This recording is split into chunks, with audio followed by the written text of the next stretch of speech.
ஒரு காலத்தில் பாண்டாளம் என்ற ராஜ்யத்தில் ராஜா ராஜசேகரன் வாழ்ந்து வந்தார். அவருக்கு குழந்தை இல்லாததால் மிகவும் கவலையில் இருந்தார். ஒரு நாள் ராஜா காடுக்குள் வேட்டைக்கு சென்றார். அப்போது பம்பா நதிக்கரையில் ஒரு அழகான குழந்தை கிடந்தது.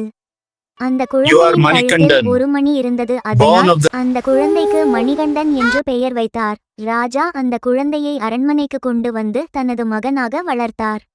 மணிகண்டன் வளர வளர மிகவும் புத்திசாலி, தைரியசாலி, கருணையுள்ளவராக இருந்தார். எல்லாரும் அவரை மிகவும் நேசித்தனர். ஆனால் ஒரு நாள் அரசியின் மனதில் பொறாமை வந்தது.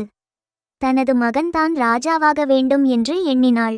அதனால் அவள் ஒரு நாடகம் ஆடினாள். தன்னுக்கு குணமடைய புலியின் பாலை கொண்டு வர வேண்டும் என்று கூறினாள். இதை கேட்ட ராஜா கவலையில் ஆழ்ந்தார். ஆனால் மணிகண்டன் தன்னால் முடியும் என்று சொல்லி காடு நோக்கி சென்றார். காட்டில் அவர் மகிஷி என்ற அரக்கியை வென்று அழித்தார். அதன்பின் அவர் புலிகளுடன் திரும்பி வந்தார். இதை பார்த்த அனைவரும் அதிர்ச்சியடைந்தனர். அப்போது மணிகண்டன் தன்னுடைய உண்மையான தெய்வீக ரூபத்தை வெளிப்படுத்தினார். அவரையப்பன் என்று அறியப்பட்டார். பின்னர் அவர் சபரிமலைக்கு சென்று அங்கே தியானம் செய்தார். இன்று வரை பக்தர்கள் அனைவரும் சபரிமலைக்கு சென்று ஐயப்பனை வழிபடுகின்றனர்.